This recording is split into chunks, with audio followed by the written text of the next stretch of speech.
This is Escape Velocity. I'm Crypto Pio, and today I'm having a conversation with Marco De Falco from BlockGems, and we're going to talk about the NFT market as it's developed in the past few weeks and his takes and opinions on where the market's going. Ciao, Marco. Ciao, Pio. Thanks for having me. My How's it pleasure. going? It's going well, man, and I'm really glad that we're able to do this. We were just talking off air about how not that many people are really creating content that's covering the NFT market. A few of the people that are sort of like, angling it like buy, sell, and kind of treating the artwork as if it's like a stock or some other type of asset. And you had mentioned to me that you had a conversation with someone from the traditional art world that really like left an impression and you thought was relevant to NFTs. So yeah, I just wanted to kind of hear a little bit about that and what your thoughts were on what's going on right now. Sure. It actually was very spontaneous because I wasn't expecting to have this kind of conversation or to talk about this or to have this kind of thoughts about it later. But I was in Dubai about a couple of weeks back, and I was there with another friend of mine. He's Italian. He's a sophisticated from the traditional art market. He's a collector. And we were talking with one of the art dealers that were exposing there, and he had a sort of a small gallery. And he said, one of the problems that we have is that when a new artist, an emerging artist is discovered, and sometimes he's discovered by one of these art galleries that are pretty big, they buy the whole collection, they buy the whole thing from the artist for relatively reasonable or cheap price from the artist directly. And then they start selling in the market bit by bit, piece by piece, but the price keeps on going down because it's in their interest. However, the artist is not making any money out of this second phenomenon, right? Out of the second part of the sale, right? Whatever is sold by the gallery directly, if everything has been bought up first. And I said, wait a minute, NFTs solve this. Amongst the other things that they solve this because every time there is a sale on the secondary market, or every time somebody, for instance, buys everything up, then every time that artwork is sold again, there is a cut that goes to the initial creator, and the cut is a proportion of the price that you sold before. So this idea of depriving the artist from the future gains that each and every artwork will make is something that the NFT art market is in the process of solving, and it's not being yet completely recognized or acknowledged, or maybe there's still a lot that will come that will be apparent about this specific topic in the future. Yeah, without question. And, that's really interesting. I didn't know that those practices were happening in the traditional art market where like a whale comes in and buys all the art by the artist. And then again, like treats it as if he's selling like, a product or something like that. It's like, no, someone, put their heart and soul into this and you gave the money for it. But the fact that you're benefiting from it after the fact, as if it's the same thing as me buying like, 1,000 pens and then selling them for a premium or something like that, it doesn't make sense. And you're absolutely right that people aren't talking about this benefit that NFT and blockchain technology is giving to the artists. Right now, mainstream media is just still stuck on the whole, you're selling a JPEG image that I can just save or take a screenshot of, and someone's paying X number of $1,000. I'm not really hearing how good the technology is for the collector from mainstream media. I think now the voice within the NFT world from collectors is that it's really great for the artists. However, the collectors are a little bit upset that they're buying pieces for $1,000 at open edition, $750, $2,000, and the value's getting cut in half within a number of weeks. So I think that there's a lot of looking at it as if it's an investment and not a piece of artwork first, versus, kind of looking at it the same way that you would look at a piece of art that's for sale at an art marketplace in Puerto Rico or in Thailand. Sure. Yes. So what we have seen in the last month, especially during the month of March and at the end of February, and certainly a whole month of March, is that a lot of new buyers came to the space and bought something that they probably had the urge to resell by the end of the month because they needed the money that they used to purchase the art, and they were hoping to make good gains, and these good gains did not materialize. And so what happened is the paper hands phenomenon, right? They realized that they were not making these 100x returns that they were hoping for, and they dumped the price. I think that there are multiple categories of buyers right now. Certainly there were multiple categories of buyers in March. And these multiple categories, I at least see three. There are those that are buying because they are very interested in the artist. They want to be a collector. They want to be part of the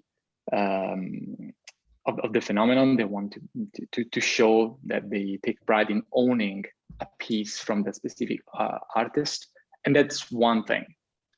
And if you are in that bucket, probably the best way you have to support the artist is to buy from the primary market. When the drop arrives, or when the piece of art is published, is minted, you buy directly from the artist, or you buy directly from the drop. Then there is a second category, which is the long-term investor. They like the project, they like the style of the artist, they like how they're pushing the boundaries of the space, and then they are willing to turn a profit on a 3 years horizon when the entire landscape will be much more developed.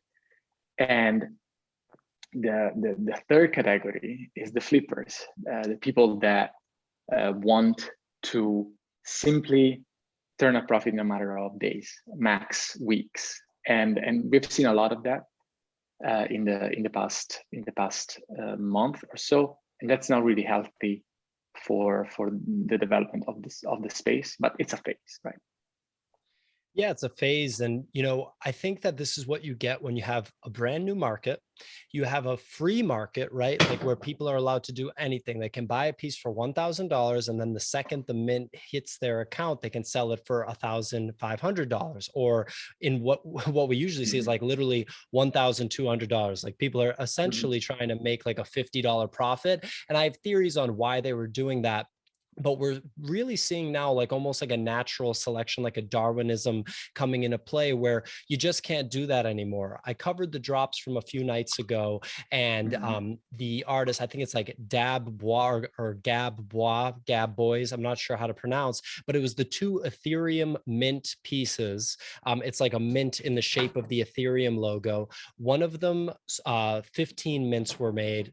30 mints were made for the other. So super low mints, like not a lot of attention at all. And 24 hours later, nothing had been sold on the secondary market. So for an open edition to have 0 flips on the secondary market, compared to what we were seeing, compared to what we were seeing in March, that's insane. Like we didn't see that at all. So I think that we're figuring out what the price discovery of open editions should be, whether it's for a prime time type of artist or an unknown artist. And we're also seeing, what the real kind of collector base looks like in the space, because people are only going to try to do the flipping thing so long before they start getting burned and realize that they're better off doing like sports betting or something, Yes, definitely. This is something that is going on, and I think that there is also a second layer to that. There's a level of depth to that in the fact that this moment in time could be one of the best moments for a collector, for an investor, to start picking up what the people have dumped, what these people have dumped. And maybe there is something that is a very, very much beat down in price right now, but was still coming from a very good project, from an artist that is consistent in the space, that has a lot to offer, a lot to contribute to the space.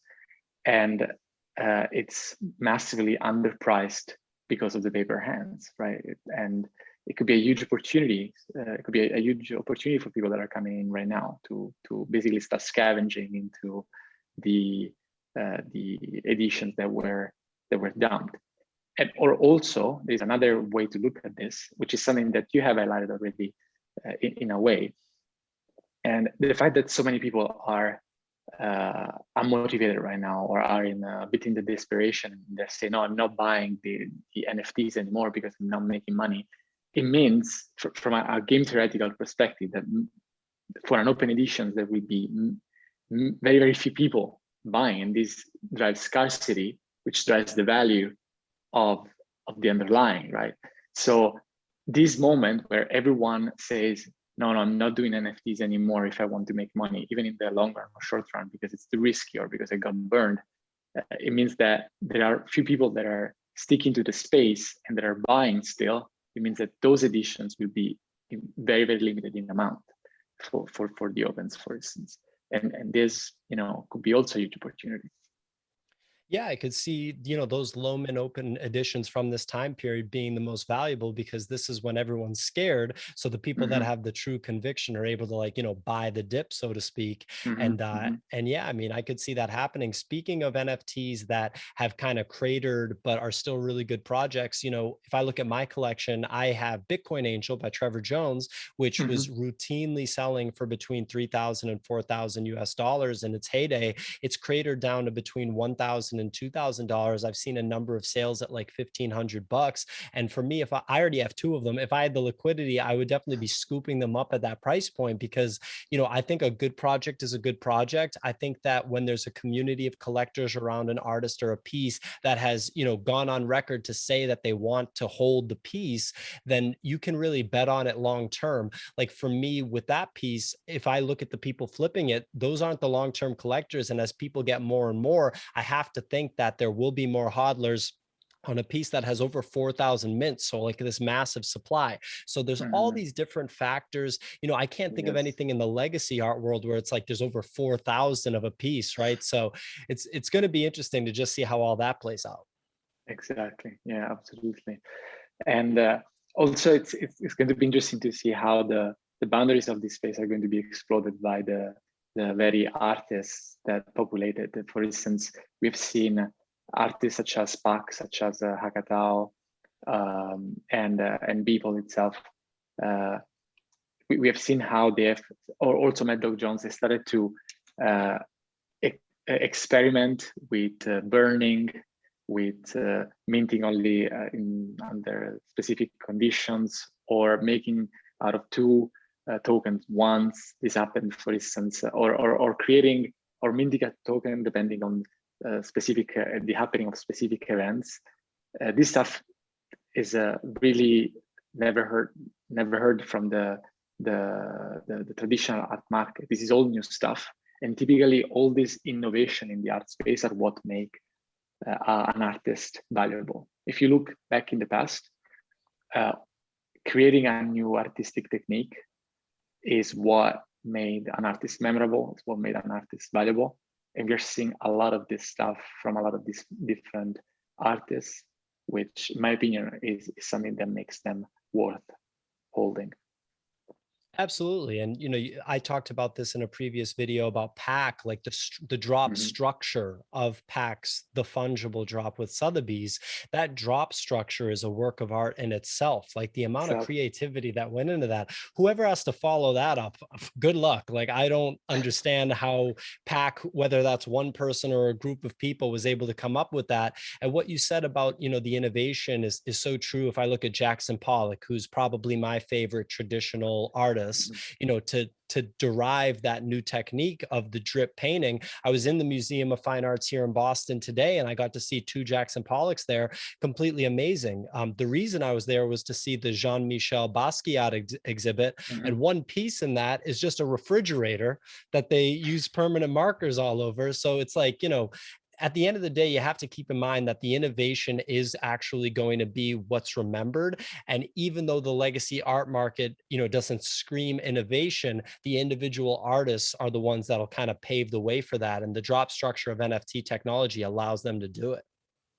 Exactly, because at the end of the day, it's all about making something new, something that has never been seen before. And this space allows for this. The counter to that is that if you see all the things that have been minted probably in this very gigantic landscape of all these NFTs that have been minted, maybe below 5% are going to hold a lot of value in the future, right? It's a plethora of NFTs that will not hold value and that people bought, and just a small fraction that will be seen as the innovator, will be seen as the sparkle that then created the whole innovation, will be remembered and praised for that. Yeah, I think 1%, that, or maybe even less than 1%, when you think about it, right? Because like even with some of the blue chip artists, we're seeing a little bit of a capitulation in their value realistically, because the whole space has kind of had a dip between the crypto dip, like the Bitcoin and Ethereum dip, which is tied to the performance of NFTs right now. I think long-term NFTs will break off of that once everybody realizes that it's not just a crypto thing, it's actually the second generation, the digital generation of the traditional art market. But for now, it's kind of married to the performance of Bitcoin and Ethereum. And that combined with the fact that everyone figured out it's not a get rich quick scheme, that people's, open editions were depreciating in value so quick. I think that that's, kind of where we're at now. One thing I wanted to ask you about is, what do you think of all these mainstream musician drops, right? We have Eminem's drop happening later today. All these mainstream musicians, The Weeknd, Halsey, A$AP Rocky, so many have come. And, my assumption is that they want the money that's, kind of floating around in the NFT space. But those recent drops that happened in the past, like 10, 15 days, haven't fetched the same money that the previous ones did. So yeah, what are your thoughts on that whole thing? I think that they have to find something that is in it for the community of buyers, for the community of collectors. And NFTs do allow you for this kind of remuneration, or this kind of utility creation from the artist side. Let me elaborate on this. So if you want to sell, if you as a creator want to sell an NFT, imagine you're a musician, you could say there would be special rewards for whomever holds this NFT long term. It could be participating to a community, having an encounter one-on-one. It could be all sorts of things, but I think that NFTs provide the same value as owning a special edition of a book, or a special edition, a signed copy of a book. And they can create this social aspect that has not been explored yet. They can create this community around who owns these NFTs. And in this way, they would create utility for the collectors. I don't know, for instance, when you go to a concert, a very big concert of a band, sometimes this doesn't happen all the time, but sometimes there are t-shirts that are commemorative of that specific event, of that specific concert, or of that specific tour. And fans buy it because they want to show, they want to signal that they were there, that they did that. Here there could be the reverse. You buy the t-shirt, you buy the NFT because you want to maybe join an event that is maybe only just a virtual event, but it's only for those that have that kind of NFT. There are all these sorts of things that they could do that they have not been exploring, and they could be a source of utility for the community of the collectors and supporters. And I think that this is where the market will go when it comes to musicians or content creators of other kind. And I think that until we figure out this thing, until they start really exploring this part, the utility is going to be still a little bit unpalatable for the collectors. Yeah, and I think that what you're saying is the way that the people that are savvy are sort of leaning towards. It's only natural that you could do a listening party or something with 100 people, and every one of those 100 people has to have a copy of the NFT. And I think people like Blau, for example, who is a musician first, but he's so ingrained in the crypto and digital art community, and he's so technology forward that I almost don't count him in the musician bucket. I kind of count him as like an NFT creator before a musician, when we're talking about this space. But I think that, these other musicians, like people like The Weeknd and Eminem, I think that they probably aren't even sort of like there yet with fully understanding NFTs. I think that they understand that it's an opportunity to make money. It's a new medium for them to put out monetizable content. But I don't think that they have like a deep technical understanding of exactly what it is, because I just don't think that musicians are that concerned with that kind of stuff for the most part, right? They're concerned about creating their art, maintaining their relationships, and I think that that's awesome. But again, until there's like that real deep understanding with what the NFT technology is kind of bringing to the table for them, we won't see it maximized just yet. Like for me, if I was going to advise a mainstream musician on their first NFT drop, I would tell them, figure out like, or I guess I would say, treat this like you were at the Museum of Modern Art in New York and you're doing an exhibition there. And, forget Mhm. about like COVID and everything. Everybody can show up, Mhm. right? You'd probably take that pretty seriously. You probably, Exactly.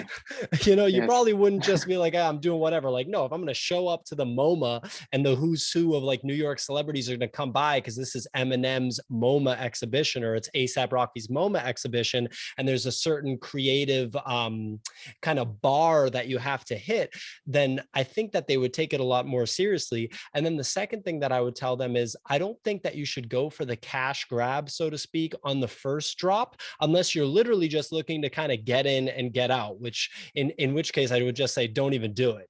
Exactly, because it's very detrimental to the image that you probably want to portray in the long term, right? It's especially for big artists joining this uh, cash grab, as you call this.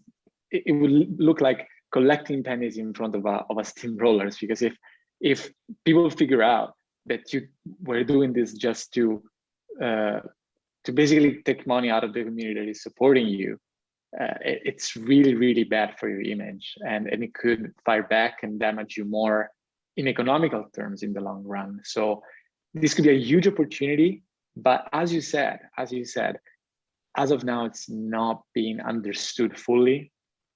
And so they're sort of tinkering around, trying to figure out what this is.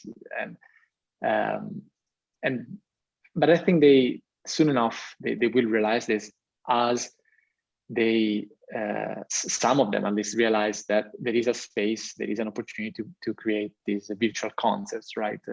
These events in Fortnite, for instance, or these events in uh, virtual spaces in gaming environments that were particularly successful during COVID. This was one way to understand it. They could monetize the virtual space. They could monetize the localization, the distribution of all these people, each connecting to a central location in on the internet.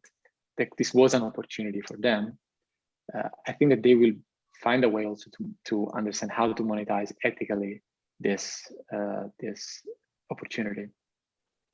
Yeah, I think it takes people time to kind of understand these technology things. It took me like a full 9 months of doing a lot of research to actually finally understand Bitcoin. And Mhm. because I was so far along with Bitcoin, when NFTs came out, I was like, all right, well, I can understand this right away because of the sort of legwork that I did with Bitcoin. I don't think that The Weeknd is slaving away every day trying to figure out like what the deal is with Bitcoin. I think he's got more Yeah. important things to worry about.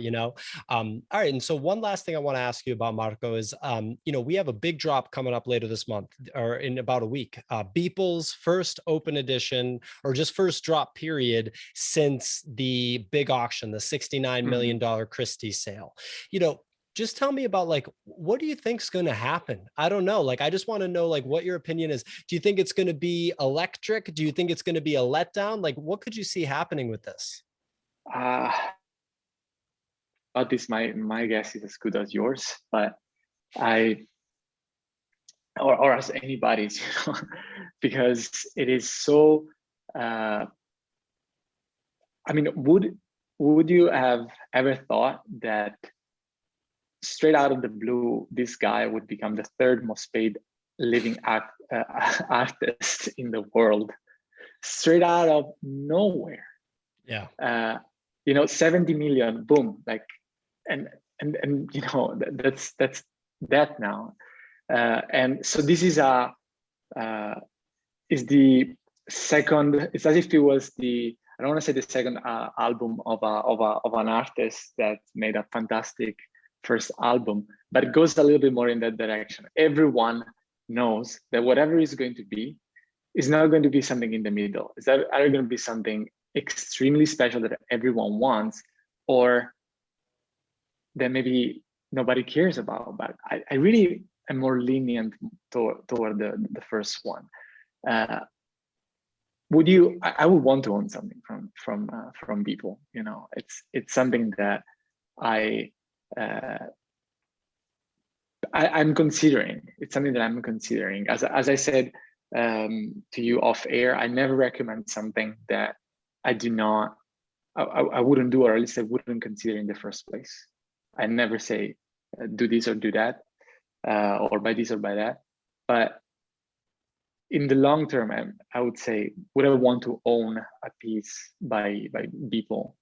Well, of course, if it's extremely inflated in terms of numbers, that brings into question. But in general, the answer, if it was just a binary answer, my answer would be yes. I don't know, what's your take? I mean, my take is the same as yours. My big question is like, is it too easy, in the sense that everybody's going to know that it's Beeple. And so is that going to create this crazy, mint count? The other thing is that we haven't seen any open editions sell out yet on Nifty Gateway. I believe the cap is just one less than 10,000. It's like 9,999. That's how many can be minted. So yeah. What if that happened? I don't know if that's even possible, but like, for example, Faces sold about half of that, just over 5,000. And there wasn't this massive historic event of the $69 million sale associated with it. It just feels really easy. Like if I can buy something for $1,000 or $1,500, and then 4 weeks later, it's worth $25,000, who wouldn't do that, right? Like I've never sold an NFT, but it still feels good to see your work going up in value. It kind of adds to your conviction. It validates what your thought process was going into the drop. So yeah, your guess is as good as mine. And I'm really curious to see if he does anything creative with the drop structure, if there's any sort of influence from Pack's brilliant drop or anything like that. Yeah, that would be something interesting to look into. And I just have one more comment about what you just said. It is true that anybody could just buy a piece, an open edition, and it seems too easy. At the same time, I was at a party just before coming to this conversation with you, and I was telling people, I have to go because I have a meeting now. What is going to be about? And I said, about NFTs, and people have no idea. The same way as they didn't have any idea in 2010 and 2011 about Bitcoin. Could you have bought Bitcoin in 2010, 2011? Yes, you could have, but did you? Right? And this is something that I think we should consider in this, right? It's still super early. People don't know what it is, and people don't understand why there is value there, or there could be any value there. And it's exactly the same narrative as there was for Bitcoin or for any cryptocurrency in the first place. It is also a very dangerous concept because people could jump into something and lose money. But risk is a part of this space, I'd say. For sure. Well, Marcos, thank you so much for coming on. Everybody go to Marco's channel, BlockGems, check out his content. He's putting out content on NFTs, on decentralized assets. This is Escape Velocity. I'm Crypto Pio. Catch you guys next time. Thank you.